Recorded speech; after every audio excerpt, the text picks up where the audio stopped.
Hello and welcome to Unparliamentary Language, a podcast that wonders, with Trump gone, what else is there to talk about? And how are you, Rob? I'm very well, thank you. How are you, Tom? Yeah, not bad.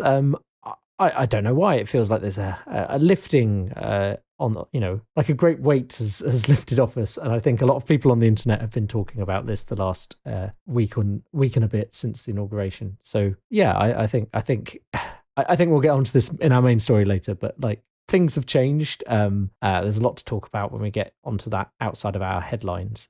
But things feel a bit different, and it's nice. It's been a nice change. Yeah, there's obviously a lot going on at the moment, but it's just like one less thing to worry about. You know, you can kind of push it to the side and go, okay, now I can focus on all the other terrible things happening in the world. But yeah, it's definitely a new era, let's say. Yes, certainly. And, well, as I say, we'll get into that in a moment. But first, let's go on into our headlines. Just a little update here that we were previously using a Tumblr that kept these things up to date. That was really handy. Unfortunately, that seems to no longer being maintained. So it's kind of, we can't really go through all of the headlines that have happened now very easily. So we're just trying to grab them as and when we see them. I suppose if you see a headline you think we should talk about, you can tweet it at us and then we'll have it and put it in our show notes. But yeah, we just need, this week that was a bit of a change. So in the future headlines, we're going to try and be on it. But again, might miss something. If you think there's something you want us to talk about, throw it at us. So talking about the UK, what's going on with Brexit? And I think it was Fish this time that's been Fish that was such a big deal that it kept being mentioned in the press in the run-up to the deal being done. How's that kind of worked out in the long run? Yeah, not so well. And I would say it's not just the press, but Boris Johnson as well made it a big part of his campaign. I don't know if you remember, in a speech at the Conservative Party conference, he literally held up a fish, prepackaged, and said, "This is what we're doing Brexit for, rah, rah, rah." But that appears to be one of the industries that is really struggling with finding out the implications of the new deal that we have with the EU. One of the big defences of this, if you want me to give you the official Conservative Party defence of their actions when it comes to fisheries, Jacob Rees-Mogg said in the Commons that the fish are at least British fish, which means they're happier now. Yep. That's obviously how that works. Yes. You taking on the role of the Speaker, Lindsay Hoyle there, who said, he pretty much said, well, yeah, that's a fact, kind of ironically, but that is, it's not any bias from myself here. I am merely repeating what the Conservative minister said in the House of Commons as a defence to their current fishing policy, which is kind of astounding. You've got big ports up and down the country and like packing depots. There's pictures of that completely empty at the moment as demand for British fish appears to have plummeted. And there has been even a protest by some members of the industry with a big lorry that went outside Parliament just to say, by the way, we feel that we've been let down by the government on this part of the deal. I'm not going to sit here and pretend that I know all the ins and outs of that fishing agreement with the EU. It's clearly complicated. But what is clear at the moment is that it's having an impact on an industry, not only with their ability to sell items and get them through the ports quick enough so fish doesn't go off. Obviously, it's a very time-sensitive item if you want to try and get it through fresh as possible. But it's not only problems with distribution, it's clearly problems with getting it into other EU countries, meeting their standards, etc., etc. So, we always said that there would be, there might be good points and bad points on Brexit, and you'd have to weigh them up. At the moment, this appears to be one of the more negative points, and bizarrely, it's attacking one of the industries that Brexit seemed to claim it would save, or one that would benefit from an increased amount of sovereignty. So I think that's why it's caught the public eye so much at the moment. The government's other defence, apart from the fact that the fish are British now, is that these are extraordinary times for everybody around the world with various, coronavirus restrictions. That might be what's holding things up at the port. Certainly before Christmas, when just before the New Year, where France closed its borders as we had news of the new strain coming through. There are kind of still tests ongoing at the border to make sure that no viruses are being brought in by UK lorry drivers or whoever's in the UK driving lorries into the continent. So that is slowing down things too. But yes, it's certainly painting a very messy picture with Brexit. And I do feel that if we weren't currently in a pandemic, these things would be making headline news a lot more. it does seem to be the fact that we're in a lockdown and that is affecting everybody economically, I think is masking the potential impact of Brexit, and we can't truly know what that influence will be until we're sort of on the other side of the other crises that are going on. And continuing the Brexit theme, after all of this hassle that there has been at the ports, there's fish was a very specific thing, and there was a protest where a load of fishing companies drove down outside Parliament. But the other thing, there's been lots of problems with people trying to get things through. Particularly, we mentioned last time there was this new paperwork that has been slowing people down. And then you were getting stories of like the lorry is here and has the paperwork. Something's wrong with the paperwork. So now the lorry has to stay overnight. So you get charged like an expensive parking fee. And then the documentation itself is no longer valid because it has a certain time limit on it. And all sorts of things going on like as they deal with these basic kind of issues and try and sort everything out. But I suppose the big thing was this article I shared from The Guardian, which is move to EU to avoid Brexit costs, firms told. Yeah, that was official advice given by people over the phone, by civil servants, essentially saying, well, the easiest and quickest way around these new rules and restrictions as a UK business is if you set up some sort of business in the EU itself. Therefore, all of that paperwork can kind of go through that subsidiary and you'll bypass a lot of it. It appears like a little loophole in there. What's astounding about that, I guess, is that is official advice coming from government officials who you would expect to say that, oh no, the UK can cope with this. Trying to encourage more small businesses to set up headquarters in the EU doesn't seem to me to be a great way to be promoting British business or persuading people to set up businesses in the UK. It appears that the quickest and easiest option for anybody wanting to do trade with the UK at the moment is between the UK and the EU is to set up a business in the EU, which I thought kind of defeats one of the other purposes of Brexit, which meant to give us more economic freedom to do things. So it's these little unintended consequences that are all coming out. I don't think there has been one sort of big moment yet. The biggest moment would be if all of a sudden supermarkets started running out of food, for example. I think that was the one that hit people the most, and you'd see it front pages if that was happening throughout the country, although there have been reported shortages. There have been kind of isolated stories like shortages of certain types of fresh fruit, Yes. Things like that. Yeah, but I don't think it's happened on a large enough scale for it to really feel that there's been one big impact of boom, we were out on the 1st and suddenly everything's gone to pot. But it's these small items that I think will build up over time and might help to dismiss some of those EU myths. Because I think one of those big EU myths was, we should leave the EU so we can cut a lot of red tape and get out of this endless bureaucracy of the EU. But it turns out we've just replaced that bureaucracy with even more bureaucracy we need to do trade with the EU anyway. So, and that's even more complicated than what we were in before. Maybe it turns out, shock horror, that having certain things aligned with the EU actually made trade a lot easier. And that was the point of it in the first place. But still, yes, we're having, the government would call it teething problems. And I think it's, it would be remiss of me to say that, this is going to happen forever and ever and ever. The deal was always one that came through very late. And, if it was thousands of pages long and most of the MPs who voted on it didn't have time to read the whole thing. So it's no wonder that businesses are struggling to react to the nuances of what's needed and what's required by these new rules. I'm just kind of, it's annoying that this has only happened now. It's only being realised now once we've done it, rather than these arguments that happened before with the referendum. But hey, we've had, 5 years of this. We're in the situation now. We'll see how we get through it. The last point I wanted to add on that was that I saw a news story tonight that apparently Amazon is going to restrict sales of alcohol in Northern Ireland, or essentially take it off as not being able to be delivered into Northern Ireland because of due to the customs rule. Yeah. Which is worrying, because you'd imagine that lots of small businesses, it's entirely understandable if they can't get their heads around the custom rules, or there's lots of people sort of saying, I was independent and it's just me and I don't have time to go through this government website to try and find out what's going on, or it's more time, it's more money than it's worth. But Amazon should have the time and resources to work out how to get alcohol to Northern Ireland. And if they can't, then obviously that's a big worry for, hey, what else can't you get to Northern Ireland? What else can't they get done? So, It might also be, I mean, Northern Ireland has always been interesting for things like this. Like something we're well aware of is, every time there's like open a packet of crisps and win 50 quid kind of offer on.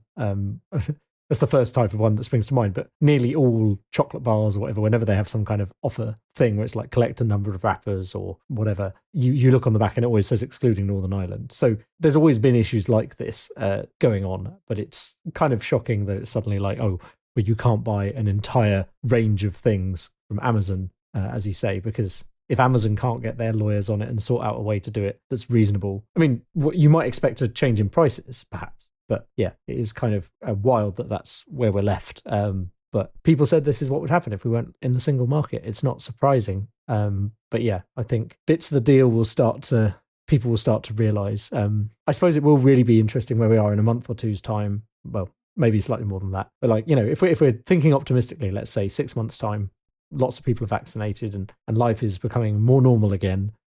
Will people start to pick up on these stories more? I mean, they're definitely being reported in the news, but it's not a thing the average person is talking about at the moment. People are more annoyed at the various restrictions in place and stuff like that. And that's a perfect segue into our next kind of final headline point, the latest in the coronavirus response. So vaccines are rolling out, aren't they? But I think there's been some concerns about certain things with that. Yeah, I believe it's the AstraZeneca vaccine, which is the Oxford one as well. They've paired up with them. Essentially, when these vaccine contracts went out at the start of the pandemic, a lot of people were asked to place bids on them, essentially, and say, I would like this much vaccine for this much money. Thank you very much. And of course, with the Oxford one, Britain got in there first and ordered their million vaccines, their millions of vaccines. And the EU got in later and they paid more for a larger amount of vaccines, but the bulk cost brought the cost of a vaccine down. So, those scales of, there's a name for it, I can't remember it, but anyway, that's the scales you get. And the EU is expecting a lot of this vaccine very soon. It turns out that the supply chain, or at least production of that vaccine, has been lower than expected, which means the vaccine is likely to get to Europe later than they want, and that has caused some tension between Europe and the UK. There are stories that the EU might restrict some sales of the vaccine or block it getting to the UK if they're trying to get like the Pfizer one, which I believe comes from Germany, etc. So there is a little bit more tension, I would say, about who gets the vaccine and where it's being distributed around the world. The UK is sort of we're in a very odd position because we hit a grim milestone today, didn't we, with 100,000 deaths? Hard to compute sorrow of 100,000 deaths PM, so yeah. Yeah, so it's been 100,000 deaths, and at one stage, I believe that we were told by Chris Whitty that if we get out of this with 20,000 deaths, that will be considered a success. So to be 5 times over that is, represents a failure somewhere along the line. And the government has said they're incredibly sorry, and there's a bit of reflection to do that on, how we could have done better in that as a country, because I think we're the 5th country to reach that milestone, but the ones who have reached that one so far are the US, Brazil, India, and somewhere else, Mexico. That was it. But you would take those countries and go, oh, they've got much higher populations than us and a greater population density. All of those factors, I think we consider that we've contained it quite poorly, and maybe the new variant hasn't helped with that, particularly in recent months, if certain restrictions or whatever aren't having quite the same effect. So we've had that, but on the other hand, we've been able to vaccinate people or get the vaccine out in its first stage to quite a few. The figure that came out of the Daily Briefing today was about 1 in 8 all adults in the UK have had their first vaccine, which is kind of incredible when you think about it at that stage of how much, they've been able to achieve in such a short period of time. So I am, grateful for the government that they're doing well with the vaccine program. And it sounds like as a country, we really need it if we're the ones being affected by it. Or have been affected by it, at that level. We need it sooner rather than later. So it's been, I would say, a very mixed week of coronavirus response. We now look to the future. I think people are starting to get kind of like cabin fever. We're in lockdown 3, and that first lockdown, we didn't really know when it would end, but I think people were willing for it to go on a little longer because, they were more accepting that it might drag on because one of the theories was, oh, well, if we do it once and we do it right, then that's fine. we're in our third lockdown now, and everybody's kind of like, oh, can we get out of it yet, please? When are schools going to be back open? All of these questions are starting to come to the surface. And even though numbers are starting to go down, I think clearly the government is wary, particularly of this new variant, how easily it can spread. And if you open up for just like a week or two, we might have to have another lockdown soon after that. But yeah, the people are discussing about how easily the virus spread, maybe through one day of meeting up with people on Christmas. If we open up a week too early, then it can undo a lot of hard work that we've been able to achieve over this past month of being locked down. So yeah, tough decision for the government, more on the horizon, but I think the vaccine news is at least the bright spark that's keeping everyone going. It's certainly helping me a lot anyway. I suppose we should move on into our main story. So our main story tonight is going to be the inauguration, and I think you also want to maybe make some points about Trump's presidency and where things are now that he's left. So yeah, do we want to start off with like just a quick rundown of what happened on that day? Yeah, I think what was particularly odd about this inauguration day, usually it's all about kind of one man, the new president, getting, finally to take the stand and take his seat. But this one is slightly different. As we mentioned previously, Trump had decided not to attend the inauguration. So there was this sort of bizarre circus around 1 o'clock, 2 o'clock our time. I think it was about 8, 9 o'clock in the morning for everybody in the US, or at least on the East Coast. But this sight of Trump leaving the White House for the last time. So you had a shot of him and Ivanka walking out together to the military helicopter, which I believe is Marine One. They went up and did a big tour over Washington, D.C., just to see, apparently that is a traditional thing that happens to all presidents once they usually leave the inauguration. They kind of have a flyover of the city to kind of have a look at it. Trump's flyover, of course, would have been over a deserted city inhabited by military personnel because of the actions of January the 6th and the insurrection that took place there. So I felt that was quite bizarre. Secondly, he landed at a base just outside to kind of give a farewell address. It was pointed by the news coverage that this wasn't teleprompter Trump. This was off the cuff Trump, which always means that it might be a little bit more racy and you're not quite sure what he's going to say. But I felt it was fairly tame. One of the more striking things is that he didn't mention Joe Biden by name at all. He didn't really concede either. He recognized the inauguration was going ahead, but his failure to even accept the results of the election on inauguration day was also kind of worrying and a bit sad. And looking at that scene, there's a lot of things that kind of like uniquely Trump about them that wouldn't happen otherwise. So music was blaring. They had Gloria playing in the background and the YMCA before he landed in the plane and came down. There was a modest and small crowd, including his family, but none of those people in the crowd, as far as I could see, wore a mask or socially distanced. It all sort of happened and pretended to go on as if the coronavirus wasn't a thing. And then the final bizarre shot of this Trump presidency, I don't know if you saw it, but because he had this soundtrack in the background, you saw Air Force One taking off on his way to Florida, to the base there, with Frank Sinatra's My Way playing in the background.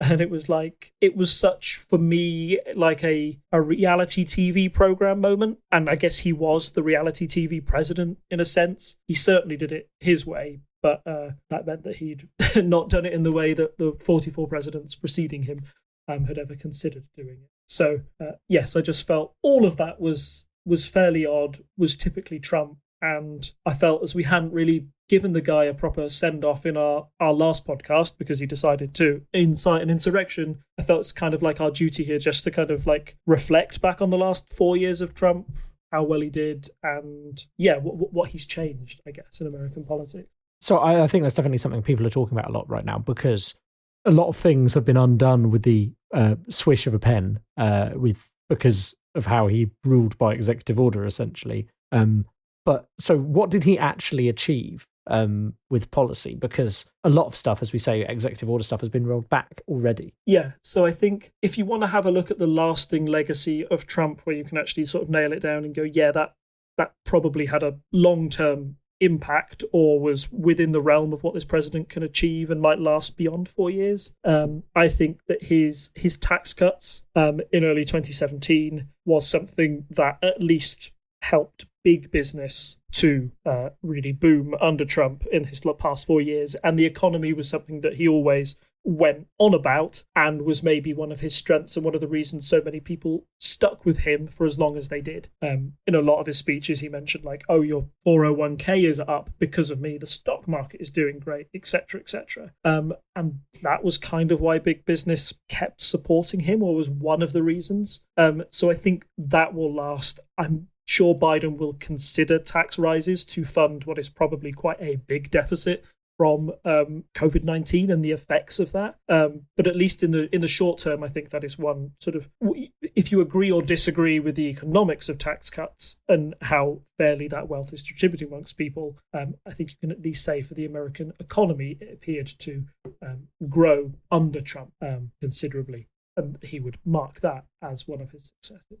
Another one, it's hard to qualify if this is a success or not, but he certainly shaped foreign policy in his image and was able to achieve some things that no president had before. Maybe most notably was that meeting with Kim, the North Korean leader, and the potential progress that they made there. At least it was very, I think many serious foreign correspondents would say that that was all quite superficial in the end. Although he actually got Kim around a table and got him to go to South Korea and do all these did they go to South? I thought they went to like a meeting room in South Korea, or at least on the border in the DMZ. To get those talks happening is certainly a momentous moment, and probably could only be achieved by Trump's unique mix of reality star president / strongman, somebody who was willing to say, hey, maybe I'll nuke North Korea, maybe I won't, maybe I'll go to war with you. For some bizarre reason, that got them both around the table. However, it appears, at least, in the long term, again, that won't stick at all. Particularly during the last 2 years of the Trump presidency, promises of another meeting like that were kind of conditional on North Korea trying to get some economic sanctions lifted from them. That was kind of what they wanted. They wanted a quid pro quo for another meeting, and Trump was unwilling to give that to them. So eventually no progress was made, and we're kind of back to square one with North Korea. But for a moment there, it appeared he made some progress. And I think Trump supporters themselves, one thing that was touted by Trump himself as well, is that America has gotten involved in no new wars since Trump was president, which I guess is, which is an achievement in itself. I'd say America was already tied up in quite a few wars already, and couldn't afford to do it. Like they were still, Trump promised to pull a lot more troops out of Afghanistan and Iraq, and ended up reneging on those promises because his advisors basically said, you can't do this without destabilizing the region. Quite a bit. That there was certainly no flashpoint within the last 4 years where there was where he could have started. Let me start again. There was no flashpoint where he did start a war, although his ability to threaten one certainly wasn't dialed down. If you think back to January of 2020, some people were worried about World War III because they were worried that Trump might get involved in Iran in a certain way. So I think maybe it might just be circumstance, or maybe that, the coronavirus, again, I'm not saying Trump would have done a war there, but there are certain things that took over towards the end of his presidency, which just meant that wasn't feasible. But yes. Yeah, so I think the other kind of big lasting thing he's done is there's been a lot outside of the Supreme Court. There's been a general push to get more conservative judges in by the Republican Party. But then with Trump in the lead, he's actually managed to significantly change the balance of the Supreme Court, which is a thing that currently is a lifetime appointment and therefore is actually going to be a lasting change. Yeah, I would stress that is his most important lasting legacy, is the fact that he's not only changed a lot of federal courts, but getting those 3 Supreme Court justices in. I mean, he is very much that was just circumstance, right? He was just lucky that he got 3 Supreme Court nominees within a 4-year period. Some presidents can go for 8 years and get maybe 1 or 2. The fact he was able to do 3 in a single term, helped by the fact, obviously, that the scalier the Justice Scalia appointment was delayed from the Obama presidency because you had a Senate that was unwilling to work with President Obama at the time to get his preferred nominee appointed. And then, of course, you had RGB's passing very near the end of Trump's term. He was kind of lucky in that sense that he could squeeze 3 into those 4 years. But that will be what will... Appointing 3 relatively young conservative justices to a court is a decision that potentially will have impacts for America 20, 30 years on if they stay the course. So yeah, that's why I think that's by far and away his most influential change that he was able to have over America in this time period. But it's kind of also Mitch McConnell's change. Like, Mitch McConnell must take a lot of credit for delaying the first appointment and getting all the other ones through so quickly. So I do think that takes the shine off Trump, calling that his own personal achievement. He couldn't have done that without the help of at least his senators in Congress. Yeah. So that's very so it is a long-lasting thing, but it's not necessarily his legacy itself. It is more like you could very much see when Republicans are trying to get re-elected that they could easily remove themselves from talking about Trump and just say that was the Republicans, because it was. So kind of moving on from that, talking about lasting things, what will his legacy be? He's certainly changed a lot of things, but it almost, how much of that will just go back into the background and how much of that is here to stay? So I think one thing that Trump was able to show throughout his time in his 4 years in power is he kind of established, I don't think white nationalist is maybe too strong a word, but certainly maybe like a white identity politics and a culture war around those issues that he was able to run with and keep people interested with and make sure that he dominated the news cycle for 4 years. Like, I think if we think back to Trump and the last 4 years, one thing that will stick in our minds is all of the tweets he made, the controversial comments, how something could be how something controversial could happen on a Monday and be forgotten about by Friday because something else massive had turned up. And that it was certainly a very chaotic style of leadership and meant that there was a lot of engagement from both sides. Over the past 4 years, I felt like I had to be engaged in American politics more than I did, just because, well, one, you didn't know what was going to happen next. It was quite, unstable in that sense. And two, you wanted to make sure that you could react to what he was going to do, and for me personally, like, fight against it in some way. And that method of governing the country, I think, certainly helped to solidify his base. But at the end, the fact that his presidency finished with that insurrection in the Capitol, I think it's fair to say that he presided over a very divided country. There was nothing about Trump which I felt was conciliatory or reaching across the aisle or trying to unify people. I felt that a lot of what he did was trying to antagonize other people across the aisle and whip up his own base to try and maintain his support. And there's maybe another discussion here about, is that what we can expect from future politicians? Particularly within the Republican Party, can they take that method of, I think it's probably a uniquely Republican Party issue, because by fluke or design, Republicans are able to win like Senate seats and the presidency due to the Electoral College and how things are distributed. They're able to win it with fewer votes than the Democrats, essentially. If you have 2 Republican senators for a very rural state with not much population, and think that California, that is a very democratic state, has the same amount of senators and they're, massively different population. Republicans have these small sort of advantages in some electoral areas, which mean that they only really have to motivate that 40 to 45% of people within the country, and they've got a path to victory. I think that's something that future Republicans might consider as a viable strategy, because before, I feel they were trying to go for the median voter and go into the Democrats' base. I think under Trump, he didn't care about the median voter at all. It was all about him and his method. But again, I do feel that Trump's unique brand of celebrity gave him an advantage that I don't think other traditional Republicans would gain. For example, Ted Cruz, I think, is trying to take up the Trump mantle in a way in the Senate. He's the one saying the most Trumpy things and supporting Trump well after what happened in January 6th. But he's still massively unpopular with just the general public. And I don't feel that Ted Cruz could take the 40% he would need to win the Republican nomination or whatever it is, when probably he's only got the support of 20%. If that. So that style of presidency, that method of, being divisive and seeing that work and getting votes, and he got 75 million votes, let's not forget, in the November election. I still wonder, is that a legacy that is viable for Republican leaders, or is that something that was just a flash in the pan and that was so uniquely Trump that we won't see it again? I think as well, there's now so much talk for the Democrats about what they should do to kind of handle some of these inequalities, that it's going to be hard with us just controlling the Senate, but you could see moves to democratic reform being talked about already. So maybe all this maths will change, but will it change within 2 years?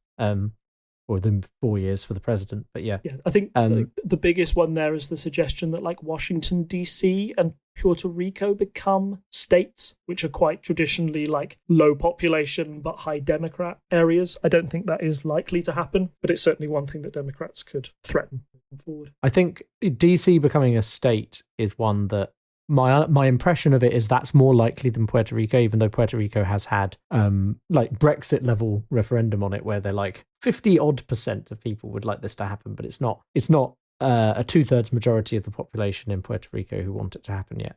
Whereas I think people in DC want to have that happen, even if the Senate is against it.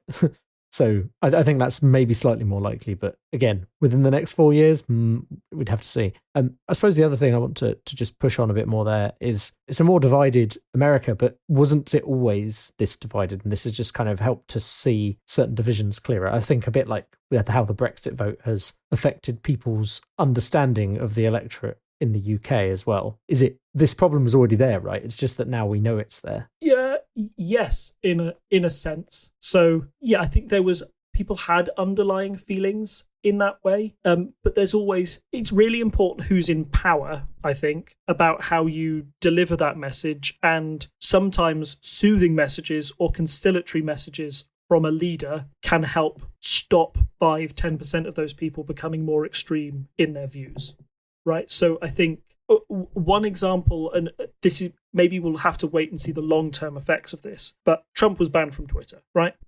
Everybody knows that. And now he's not president anymore. Obviously, it's only been like about a week. But particularly in that week before, because he lost it pretty soon after the insurrection, you heard very little from him. And I don't know if it's just me, but I feel like there was a lot of lies and conspiracy theories and misinformation coming from the office of the president. And when somebody has that wider reach and is so easily able to spout whatever, and particularly when you're the president, people stand up and listen to what you're saying. I felt that him being in charge and never actively wanting to dispel division, but often provoke it, that led to a more divided country and at least turned some people who maybe wouldn't have considered themselves in the culture wars or wouldn't have considered these things, before, they get more extreme after the fact. I kind of feel the same about Brexit in a way. I feel that obviously the Brexit referendum was a period of high tension amongst the country, and, people talked about attacks going up on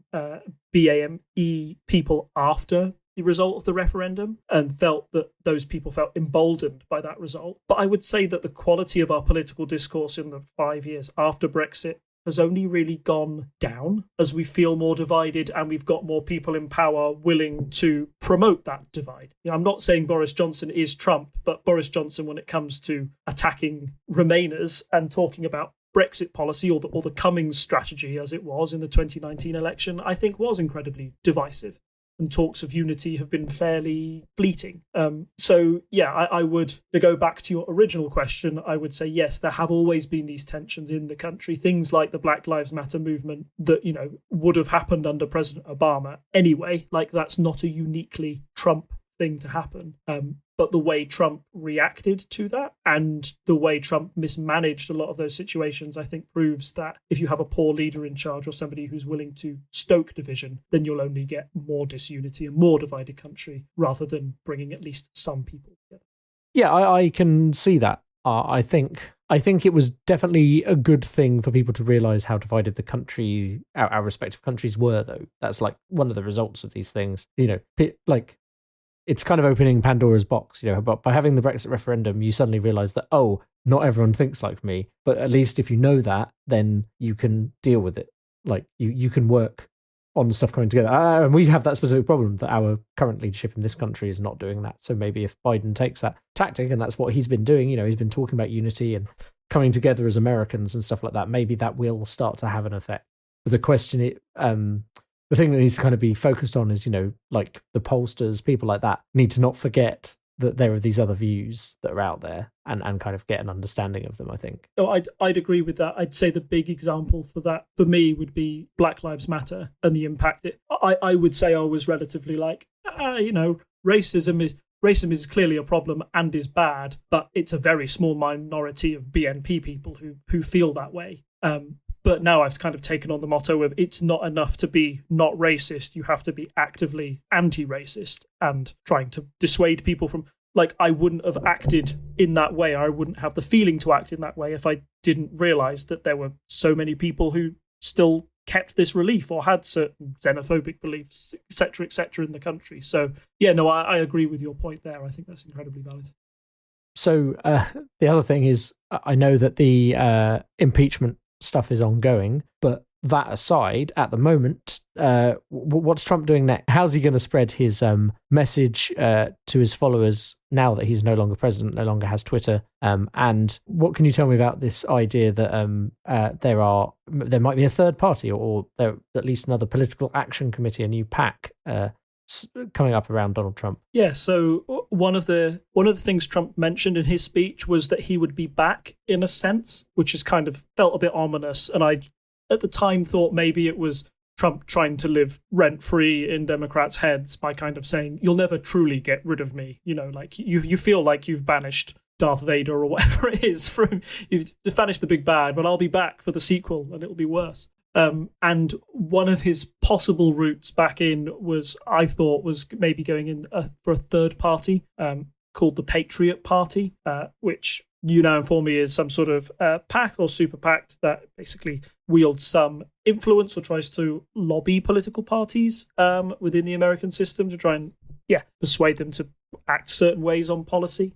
When I heard the idea of a third party and Trump running for it, I felt that was like unlikely. Trump knows that he's got a big base that would go with him, but I don't think Trump would have worked as a third party. He would never have got elected president if he was a third party candidate. It sounds like there have been several of these things jumping up, and the Patriot Party specifically, which is a political action committee, a PAC, said that it was part of joint fundraising campaigns with Donald J. Trump for president, which is his specific campaign committee. And then they've disavowed, Donald Trump's disavowed that, his office has disavowed that. So, yeah, it seems like maybe there are people trying to kind of, bask in his particular brand of orange light. Yeah, precisely. The comparison I was going to make with Trump was going back to 1992. Ross Perot ran for president against George H.W. Bush, and Bill Clinton. And the comparisons between Perot and Trump are kind of similar. Like, Perot was a businessman who was very much outside of the system and wanted to, represent a choice outside of the two main parties, not exactly drain the swamp, but hey, take an outsider into Washington and I'll really shake things up. But the result of that was that he walked away with, although he got about 19% of the eventual votes in that election, he didn't win in a single electoral college seat because the Democrats and Republicans are the established parties. Not many people were willing to split their vote for an untested third-party candidate. So I feel like any thoughts that Trump is going to join a third party or have influence in a Patriot Party PAC is kind of dismissed. And I believe the Trump campaign has already dismissed that. There were some thoughts, particularly during Trump's presidency, that he might set up a media organization to promote himself, Trump TV, perhaps. Trump, during his presidency, was clearly obsessed with the way that the news media covered him and often felt that it was unfair. Even in the end, he turned on Fox. That's how bad it got, because Fox had the audacity to claim that the election was legitimate, meaning that more obscure and far more right-wing news TV broadcasters in OAN and Newsmax were probably the only ones that Trump trusted by the end. So that is another potential outlet for Trump. but I don't know if he wants to invest in that sort of media gamble. He might get a lot of support from it, but there have been no signs yet. And finally, the only news that broke earlier today was that there is the office of the former president that has been opened, and that's from Donald Trump, and that seems to be a way that he can release statements to the world now that he's off Twitter and Facebook and YouTube and Pinterest, and whatever else. And all of the services, yeah. Yes, yep. where he can say his piece. My only thoughts on that is I'm not quite sure how many news media outlets will willingly pick up on that stuff if they don't have to. I've mentioned it lots of times, but Trump tweeted and you couldn't ignore it because he's the president. Now he says stuff and news media can kind of simply choose to ignore him. They don't have to give him camera time. Trump used to be a master of getting on TV and essentially like self-publicizing by getting on the news, and that was his form of advertising. And he got round having to advertise for anything because there was a controversy over the size of a flag outside of his golf course. Guess what? Everybody now knows that there's a Trump golf course in Florida, etc., etc. So, and he almost used that to his great effect in the 2016 election and in his primary election as leader of the Republican Party. News media outlets just kept covering and giving him a bigger voice because he was at the time seen as a joke candidate. But in fact, it meant that he didn't have to pay the same money as other candidates were having to pay to try and get their voices out there or send leaflets or do phone calls or whatever the traditional methods of polling was. Trump superseded that. I'm not quite sure he can carry on in that same vein, particularly after what happened on January 6th. I feel like he's seen as a bit toxic now, like officially toxic by most news media outlets. So inviting him on doesn't seem like such an attractive proposition anymore. And why would you? So I mean, I'm sure it will still turn up on Fox News and places like that occasionally. But yeah, you would imagine that it will be downplayed, or it will be like a footnote to an article where they're like, oh, and Trump's released this statement on it. But, yeah, it's only right that they focus more on the current presidency. And speaking of, shall we move on to discussing the inauguration day for the new president, Biden? I think in a massive contrast to the scenes that I described with Trump, for Biden, it was very different. Obviously, the inauguration this year was going to be different with the coronavirus and the fact that you'd had the situation on January the 6th, which meant there was a huge military presence in D.C., so instead of crowds on the lawn outside Congress at the back, they had a parade of flags there. There was a small socially distanced crowd. I could see everyone had a mask on as far as I was concerned. When you had a look through the crowd, it gave a very different message of sort of like responsibility. And this is what you do during a pandemic, which was just seeing that made me a bit happier because I was like, finally, just some sort of like responsibility. People will make their own mind up about masks and social distancing, I guess, but having somebody at the top of government do it and show you and take responsibility for that, I feel does have a slight impact on the way that people act or feel like they should act. But anyway, you had that going on. It was star-studded as well. You saw Lady Gaga, Jennifer Lopez, and Garth Brooks give different songs. I felt that was I felt all of those performers were picked by the Biden administration to get to cover everybody, to cover all the bases. Lady Gaga has clearly been with Biden, like she campaigned with him and there were several photos of them together. So she's clearly like in with that clan. Jennifer Lopez is clearly a shout out to kind of like a Latina community, or showing like, this is America. We cover a lot of different, we're a race of many ethnicities and faiths, etc. So she was there to cover that base. Garth Brooks is an American Republican voting country singer, came out in jeans and a cowboy hat. So I think having him there and showing that he was somebody from across the aisle, again, feeds into that Biden message of unity. And finally, there was a tremendous reading from Amanda Gorman, the National Youth Poet Laureate. Oh, that was so good, yes. So I think, I don't know if you've previously watched inaugurations in full, but this is the first time I've pulled up C-SPAN. C-SPAN's good because it puts it on YouTube, and B, they don't have any real commentary other than to be like, if they go between a shot to another shot, they might say, oh, we're moving over to here now for this thing, which is up next. So it's very good from that point of view. It's a bit like watching C-SPAN is like the equivalent of watching UK Parliament. But this is the first one I've ever watched. I didn't watch any of the Obama ones. I would have seen like clips on the news. But, it was another country's inauguration ceremony. It wasn't a thing I was going to watch. And then the Trump one I obviously didn't watch because I didn't like Trump. And then this time around, it has been was very joyful with a load of online American friends to sit on Discord and just like talk about how great the inauguration was. Because as you say, it was such a stark difference because there are very few celebrities Trump was able to come out and perform for him. So I think he ended up having a load of so the Patriot Dancers or something. It was a girls' dance troupe that he then famously refused to pay until they sued him to get their money. It was very, very Trump all round. And by comparison, as you say, you have these amazing performers. Everyone knows who they are.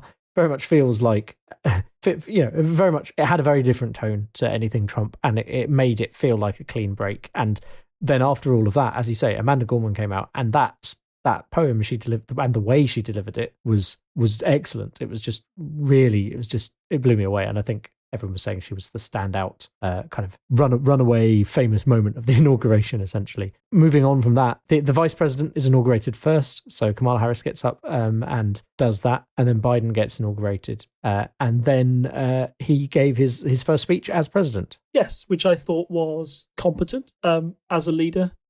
It's very strange going from Trump to Biden. Trump was somebody who, like, it was chaotic and you didn't know what he was going to say next. But for some reason, you felt like you had to listen. With Biden, I do feel there is a bit of like, I know they called him Sleepy Joe, but there is something about the way he speaks that's just a little more boring. And I don't mind that, particularly after the exciting, like the chaos of the previous 4 years. But I felt that he delivered his speech well. It was very much one that, far from Trump's, if you're comparing it back to 2016, Trump's speech then was all about American carnage. This one was about unity and getting people back together. I think one of the points that all the media organizations picked up on was that we must end this uncivil war that's happening in our country. Essentially saying that, like, right, now we've got past this, it's time to come together and try and overcome these big challenges in our country. And we can't do that if we're at each other's throats. We've got to be able to, reach across the aisle and work together both as citizens and in Congress. It's no secret that Biden is somebody who's been in Congress and worked in that system for years and years, and uniquely knows that system requires both parties to work together. If you want anything significant to go through there, you're always going to need somebody from the other party to come across to you or make concessions. There hadn't been a lot of that going on in the Trump administration. So, I feel that message was pointed both to people in Congress and outside. There was also a lot on references to the attack on the Capitol just weeks before.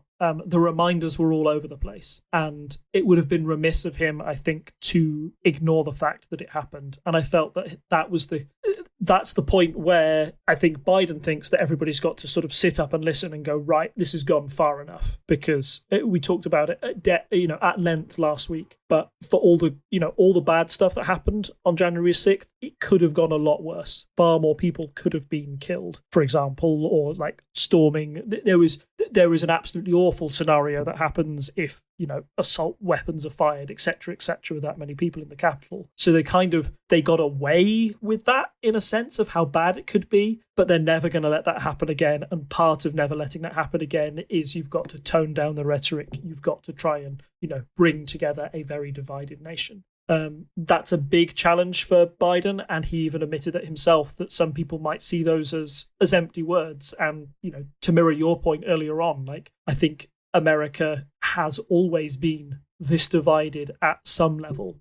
It's just that it's come to the forefront more over these past 4 years. So at least having someone like Biden in charge, setting the tone again, saying that, right, we've got to pursue a policy of more unity, of more truth as well. I felt that was striking. One of the big problems with the Trump administration was how willingly Trump would lie to the press. Fact checkers became a big feature of the Trump presidency. Biden is looking to restore faith in the office of president by promising to tell the truth more often and not treat media outlets with immediate disdain and disrespect, etc., etc. So, I felt it was probably it was the speech America needed at that time. I don't know if it was the greatest speech ever, but I think it certainly hit a lot of the right notes and got the presidency off to a good start. One that made me feel a lot calmer about the hands that America's now in. I think it's interesting actually because Obama, a lot of his speeches I felt were shared in the run up to him becoming president. And so I had an understanding of what Obama sounded like a lot earlier on than I have with Biden. Obviously, Trump has been around for long enough now. It's hard to remember a time where I didn't know what he sounded like. But with Biden, I feel it's only really since like election, kind of just that run up to election day, that I saw a lot of footage of him talking and then started to kind of get a feel for him. And because, well, he has this very measured way of talking that is very presidential. And then, yeah, as you say, the speech, as you say, it may not be the best speech ever, but it was one that was needed and it came over well. It was well delivered. And I think that's all he needed to do. Like, there's a lot of things where Biden will get a pass compared to Trump because it's like he just needs to be normal. So, yeah, I think that's true. So now let's maybe discuss the things he's done so far as president. So we mentioned executive orders earlier. I think it's interesting actually that one of the things as an outside observer that Trump did was by shattering norms generally meant you were more informed about what the norms originally were. So I'm sure Americans are well aware of this concept of having the first 100 days of the presidency, but it wasn't something I was aware of until Trump kind of, everyone was like, oh, is Trump going to do anything with his first 100 days? And there was a lot of talk from Trump about what he had done in his first 100 days. But then actually in reality, he didn't necessarily achieve that much in his first 100 days. And so meanwhile, Biden has, as I say, been signing a flurry of executive orders in the first 6 days of the presidency. So can we dive into those a bit more? Biden has released a lot of executive orders, which is one of the big powers that presidents have, and one that Trump was forced to use a lot because a lot of these orders were either controversial or he would have been unable to get them through both like the House and Senate in order to pass them. That was one of the downsides about Trump's combative nature, is the fact that he couldn't really get a lot of his policies through in the traditional manner. So he relied on executive orders, which are great for getting things done quickly. But unfortunately, it means as soon as you're out of power, it's very easy for the next president to come in and undo them. So Trump's presidency was kind of designed on undoing things that Barack Obama had done. Biden basically reverses those decisions and puts them back to how Obama would have done them. So I think one of the biggest examples of that was the Keystone Pipeline that was going to run through some Native American lands. Obama blocked that in the final days of his presidency. Trump allowed construction to carry on, and Biden has since again banned that. So that's a very quick one to fix. Biden's also overturned the very controversial Muslim ban and other rules on immigration. That Muslim ban came into effect very early on in the Trump presidency and had to be rewritten a number of times because it kept falling foul of constitutional hurdles and being challenged in courts, etc. You know, I felt that was a sign of how Trump kind of just governed. He did, but he didn't really think of the consequences there. Biden was very quick to overturn that one as well. He also agreed that America has a bigger position in the world and started, whereas Trump's view was very isolationist, and he pulled them out of the Paris Accord and out of the WHO. One of Biden's first executive orders was to reinstate America's place with the Paris Treaty, which led to a bizarre tweet from Ted Cruz. I don't know if you saw that one. Ted Cruz said something to the effect of, "Oh, Biden's signed the Paris Treaty. I guess he sides more with the citizens of Paris than the citizens of Pittsburgh," which is a complete misunderstanding of what the Paris Agreement is. It's like, oh, blimey, Germany signed the Versailles Agreement. I guess they like Versailles more than they do the people of Stuttgart. It's just, you can't think that the people where the people of where the treaty was made, it's not their opinions. It's a wider view of everybody, of all the nations who are there together. But anyway, the USA is now back with the Paris Accords and with the WHO, which, as I said, shows more like they're back to that kind of global America wanting to be involved in these big decisions. I always found it bizarre that Trump was trying to pull them away from those things.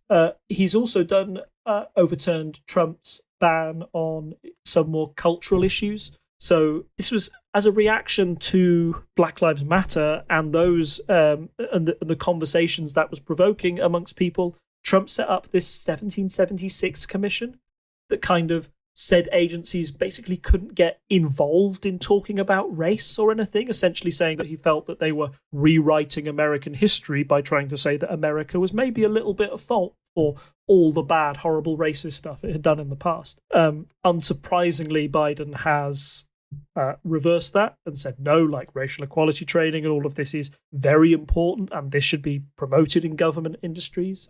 There's also been an overturning of the ban of transgender people in the military, US military, something that Trump had enforced before, Biden has now overturned. So all of these things that Biden is doing within his first 100 days are kind of, I would say them as easy wins for him. He's able to overturn Trump executive orders that were unpopular, not only with the Democrats, but amongst quite a few Republicans as well, because they felt they overreached or appealed to a certain very Trumpy part of his base. The rest of them have all sort of been about coronavirus and having a quick response to that. There have been ones about vaccines.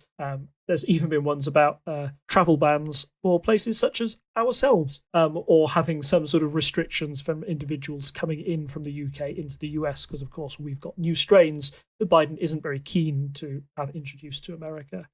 So, yes, I think a lot of those first 100 days, or at least not even 100 days now, is it? It's like the first 2 weeks of the Biden presidency has been quickly undoing what damage he can from the former Trump administration in those executive orders, and a bigger focus on coronavirus, which was obviously a topic that many felt Donald Trump didn't either take seriously or had underperformed in his task of managing. Now Biden is certainly saying that we are taking this incredibly seriously, but we wait to see how effective these measures are that Biden's put in.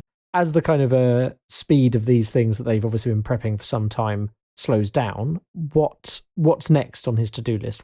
There are things he's said on the campaign trail, things we're expecting from him in these 100 days. What else is he going to move on to? I mean, he's already done some good things for coronavirus and as you say, racial equity, stuff like getting rid of the 1776 commission.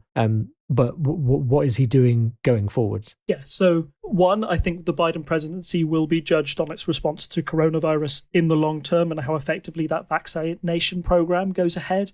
Clearly, the vaccination rollout is going to be the next big challenge for America. Who gets it, and in such a big country, how they get it and how it's distributed. I feel like that will be the top of his agenda.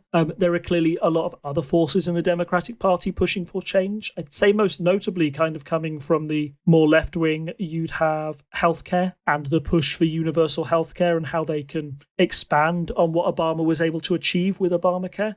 That might be more difficult just because the Senate is so close. It's only 50-50. It's not filibuster proof. In a way, I think it's very good that the Democrats are able to have a majority in the Senate with that casting vote from the vice president being there, but that doesn't leave you much wriggle room. And there may be some Democrats who, if it costs too much or doesn't quite match the needs of their constituents in their more, rural Democratic area or their like slightly less left-leaning Democratic area, that I don't think Biden can achieve the radical reform to healthcare that many on the left of his party want to achieve.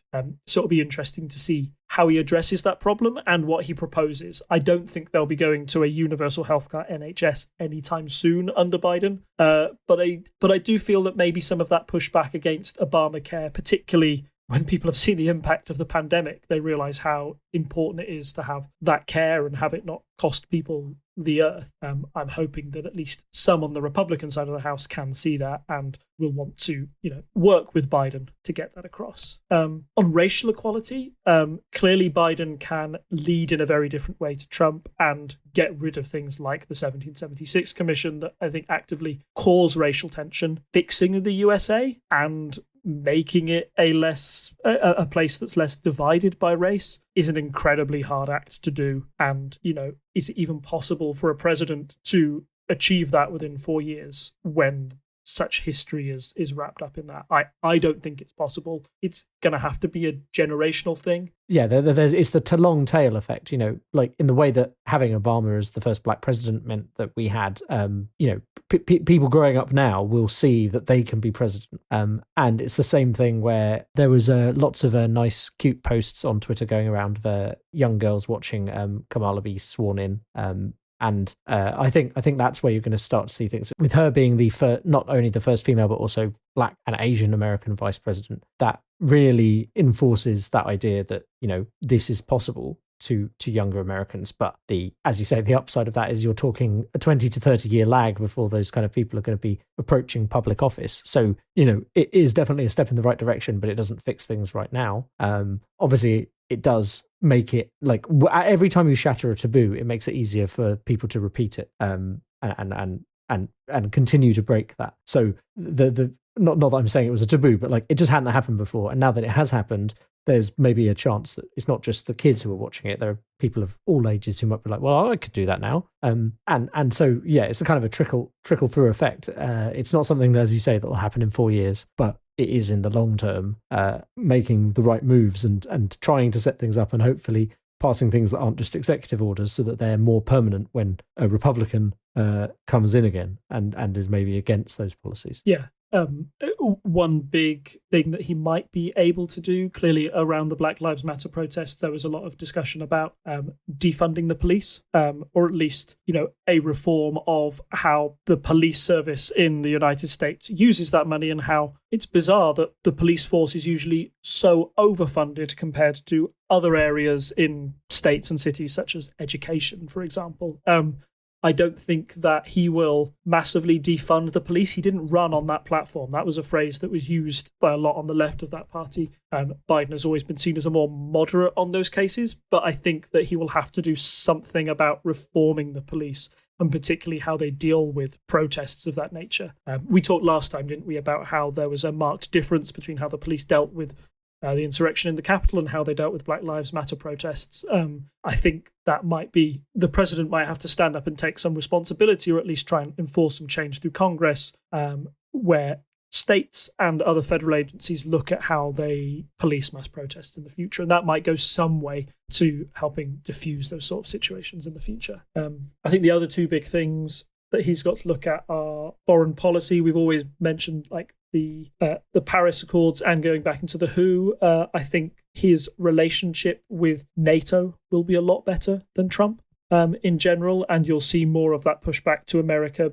More of that push towards America being a friend and ally and willing to help, rather than with Trump. It always sort of came with a, you better pay us that money, right? Or, oh, by the way, we can walk away from this and leave you guys hanging anytime we want. There was more of that threat with Trump that he wasn't going to support his allies. Now I feel that Joe Biden is more secure in that sense when it comes to working with the EU and the UK, for example. There was a little bit of kerfuffle and a worry about how Biden would treat the UK. The Churchill bust has been removed. I don't know if you heard the kerfuffle about that happening. But I think the relationship between Britain and the UK will still remain a special relationship. But the fact we're out of the EU does give us our own little weird status. And I'd be very interested to see how the Biden administration treats us. Are we as important to them now, or are we actually less important because we're outside of that trading bloc? I'd be really interested to see how they react to that. All I do know is that President Biden and Prime Minister Johnson had a conversation. It was quite telling about what both sides' release of that transcript. The UK released and said, oh yes, no, we talked about trade and a possible trade deal being discussed. The US didn't mention that. Their side of that conversation didn't mention that at all, which kind of suggests it's lower down the priority list for the US, and it's far higher up the UK's list to try and get a deal with America. So, yeah, I think on a personal level, or at least on a British level, that's what we've got to be looking out for from a foreign policy perspective. And finally, we've got the environment. There was a lot that was discussed, particularly on the left of the Democratic Party, again, about a possible Green New Deal. Again, Biden's talk on that aspect was kind of more subdued. I think it's no doubt that we'll get a more environmentally friendly president in Biden than we did in Trump. But how far that goes, how far he does to kind of enforce environmental standards on American goods to make them more energy efficient, for example, or how much he kind of promotes, big infrastructure projects around green energy, that's kind of the sliding scale. And I wonder how far he's going to go along it. There might be some pushback, particularly from the more conservative Democratic members in his party, against those bigger public work projects that might be needed that I think that people envisage when they say Green New Deal. But yeah, that's, again, fixing the environment is not a small task, and clearly it's not just up to America to do. That is a global issue. But America is clearly one of the biggest contributors of CO2 and has to take a stand personally about taking some responsibility about that stuff. And I feel Biden will at least feel some need to be responsible in that area. And I think one thing we've touched on before is that it's important that obviously there are lots of EU countries trying to deal with the environment as well. If one of the big international players, the US, is not playing ball, that very much undercuts whether the agreement is worth having. And then you get people saying, oh, well, they're not doing it, so why should we be spending all this money on stuff like this? And the point is the environment is for everyone, and we should. And the US taking that lead is important from that point of view because they still have an important weight on the global stage. Briefly wanting to touch on, as we wrap up, the mention of the UK-US special relationship. I think there is still some... I don't think, as you say, not being in the single market does make things a bit different. It's not like we are the English gateway to that trading bloc anymore. But I think there is still this kind of feeling of we're kind of a bit more kindred spirits than with the rest of Europe. And so therefore, I could see certain things like finance stuff still going on because London still has, all these financial companies that exist, for example. And maybe it will take on a different tone, but I feel like there's definitely going to be a need for it, but we're just going to have to see how it evolves over time. Yeah, certainly. As with all of this stuff, Biden's been president. Yeah, we can't really predict based off that. So I don't think we're going to do any polls this week because there aren't any. It's kind of a strange time to be in. We've always had either a US or UK poll going on. I mean, sure, polling is going on, but there's nothing on the horizon looming that really needs our analysis right now. So we're not going to have a poll section today. And maybe, again, another thing, if you find an interesting poll you'd like us to discuss, we can use this as a section in future episodes to kind of discuss something that is interesting. There's always opinion polls about something going on. It'd be nice to have something that's a bit more fun and light at the end of the show, probably. So if you find any fun polls, send them our way and we'll discuss them. Yes. I mean, there will definitely be. I don't know if it's a thing we're going to need to discuss on a fortnightly basis, though. It might be the kind of thing where, a big thing has happened. How has that affected his standing in the polls? As opposed to, I don't think we need to be following the polls quite as much as we were, which is kind of freeing in a way, which I like. And then, as always, you can find us in all the usual places. You can go to parliamentary.observer and find links to all of our various places around the internet. You can find us on Reddit, Facebook, etc. As I say normally, the best thing you can do if you like this is share it with a friend, tell them why you like us and why they should listen. And of course, if you want to go the extra mile, you can go to patreon.com/TTSS. You can become a patron and then you can get access to our kind of exclusive episode we record beforehand where we banter about video games and how our lives are in lockdown and other things, which is how we kind of get into the flow for the podcast. And with that said, I don't think there's anything else left for me to say other than it's good night from me. And it's good night from him. Bye. Bye. Bye. Bye-bye. Bye. Bye.